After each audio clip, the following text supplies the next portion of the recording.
Welcome to test 921। मैं नीरज कुमार आपके लिए एक नए टॉपिक लेकर हाजिर हूँ। आज हम समझेंगे 2+2 वार्ता। तो आइए समझते हैं 2+2 वार्ता क्या होती है और यह क्या है और किसके किसके साथ की जाती है।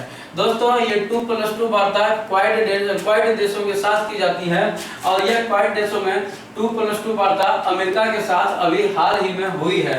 तो भारत और अमेरिका के साथ जो है 2+2 वार्ता हुई है।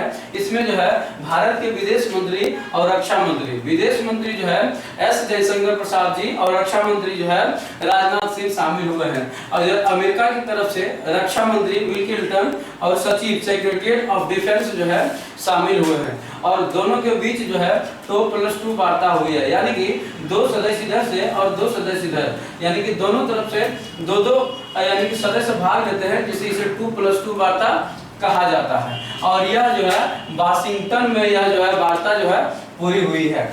इसका उद्देश्य क्या है, तो आइए हम समझते हैं इसका उद्देश्य क्या है। तो इसका उद्देश्य अभी फिलहाल जो किया गया 2+2 वार्ता, तो यूक्रेन क्राइसिस के बारे में था, दुनिया का फूड क्राइसिस के बारे में बोला गया। आप लोग जानते ही होंगे कि अभी श्रीलंका में फूड क्राइसिस के कारण ही फूड इमरजेंसी भी लगा दिया गया है। तो इसीलिए और बहुत सारे ऐसे देश हैं, छोटे मोटे देश, जो कि फूड के कारण यानी कि अपना जो है स्थिति, जो किसी भी देश की स्थिति बिगड़ती जा रही है। उसके बाद इंडिया पैसिफिक प्रॉब्लम, यानी कि हिंद प्रशांत के क्षेत्र में जो समस्याएं हैं उसके बारे में चर्चा करने के लिए, और दुनिया की एनर्जी बात, अभी हाल ही में सस्टेनेबल डेवलपमेंट के लिए जानते ही होंगे UNFCCC जो है एक सम्मेलन किया गया, जिसमें कि भारत ने कसम खा लिया कि हम 2070 तक, यानी कि 2070 तक जो है हम कार्बन की जो है जो उत्सर्जन करते हैं उसका उत्सर्जन जो है कम कर देंगे। भारत ने कसम खाई है। अब हम जो चर्चा करते हैं कि 2+2 वार्ता में क्या चीज बातें हुई है, आइए इसके बारे में हम समझते हैं। भारत के द्वारा विदेश मंत्री और रक्षा मंत्री पहुंचा और उसके बारे में बात हुआ। तो सबसे पहले यूक्रेन क्राइसिस, यानी कि यूक्रेन के बारे में बात किया गया और बात किया गया यूक्रेन की क्राइसिस में कि भारत का क्या स्टैंड है, भारत क्यों अपना पक्ष अपना पक्ष सही से क्यों नहीं रख रहे हैं, मतलब अपना तटस्थ नीति को क्यों अपना रहे हैं। यानी कि इस वार्ता में भी भारत को घेरने का काम किया गया। आप जानते होंगे कि अभी हाल ही में एक सम्मेलन हुआ जिसको हम कहते हैं क्वाड सम्मेलन, और क्वाड सम्मेलन में भी भारत को घेरने की पूरी तरीके से कोशिश की गई। तो क्वाड देशों में कौन कौन देश है दोस्तों, तो भारत है, अमेरिका है, जापान है और ऑस्ट्रेलिया है। और ये तीनों देश मिलकर के भारत को अच्छी तरीके से रणनीति बनाई थी कि रूस के मामले में भारत को घेर लिया जाए।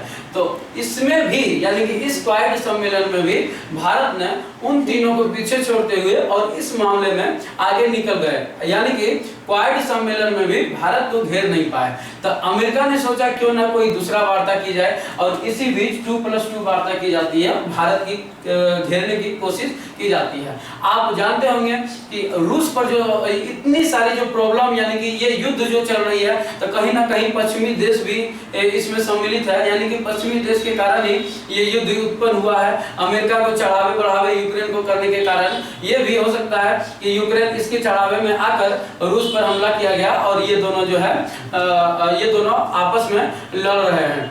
दोस्तों, बात ऐसा है कि दो शक्तिशाली देश कभी भी नहीं चाहते हैं कि हम पीछे रहे, वो दोनों ही चाहते हैं कि हम आगे जाएं, और रूस भी चाहते थे हम आगे जाएं, अमेरिका भी चाहते थे हम आगे जाएं। तो यही दोनों के बीच जो है दुश्मनी ये दोनों है, लेकिन बीच में तीसरे को उलझा दिया गया अमेरिका के द्वारा और आज इस युद्ध को देखने को मिल रहा है।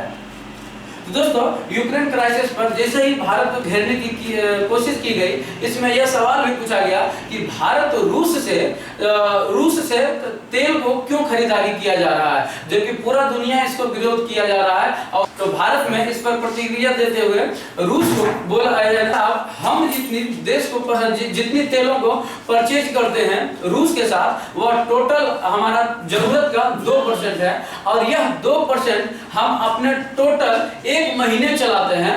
जबकि रूस के द्वारा जितना तेल हम जो है हम 1 महीने में खर्चा करते हैं, और यूरोप के द्वारा 1 दिन यानी कि सिर्फ दिन में ही खर्च कर दिया जाता है। यानी कि अगर आपको लगता है कि रूस को हम फंडिंग कर रहे हैं तो आपकी ये भूल है। ये पूरा यानी कि रूस का जो है फंडिंग पूरा यूरोप के द्वारा यानी कि क्रूड ऑयल यूरोप के द्वारा खरीदा जा रहा है, जिसके कारण रूस का फंडिंग यूरोप के द्वारा किया जा रहा है। अगर यदि ये इल्जाम लगाते हैं हम पर तो ये आपकी भूल है। इस तरीके से भारत को पूरी तरीके से घेरने की कोशिश की गई अमेरिका में, लेकिन जब जैसे ही उधर से बाइडेन साहब भी आ जाते हैं इस 2+2 वार्ता में, तो इधर से भी वर्चुअली रूप से प्रधानमंत्री मोदी को भी वर्चुअली रूप से सम्मिलित कर दिया जाता है और आपस में बातचीत होते हैं। और इस तरीके से अमेरिका जो है भारत को पूरी तरीके से घेरने की कोशिश की जाती है, लेकिन भारत जो है उसके चक्कर में आने वाला नहीं और भारत इस 2+2 वार्ता करने में भी सफल रहती है। लेकिन जब सभी बातों को जानकारी अमेरिका को मिल जाती है तो लास्ट में अमेरिका को कहा जाता है कि अमेरिका के द्वारा कहा जाता है कि अगर यदि आप आए हैं तो कुछ कर लीजिए, यानी कि परचेज कर लीजिए, हथियारें खरीद लीजिए। तो अमेरिका के द्वारा बीएन और राइथन कंपनी को मिलाता है और हथियारों की डील कर लेती है। लेकिन भारत बोल दिया जाता है, भारत भी अमेरिका को बोल दिया जाता है कि अगर यदि बीएन और राइथन कंपनी को हम अमेरिका से डील करते हैं तो हमारे यहाँ मेक इन इंडिया चल रहा है, यानी कि मेक इन इंडिया के तहत आपके यहाँ तो सामान पूरी तरीके से तो नहीं खरीद सकते हैं, लेकिन खरीदेंगे एक शर्त है, आप जो है हम जितना भी बिजनेस करेंगे तो आप उसका 50% जो है इंडिया में इन्वेस्ट करना होगा, तभी हम आपके साथ हथियार से समझौता करेंगे। और इस तरीके से अमेरिका ये दोनों कंपनी इस बातों पर राजी हो जाती है और भारत जो है हथियार का डील भी कर लिया जाता है।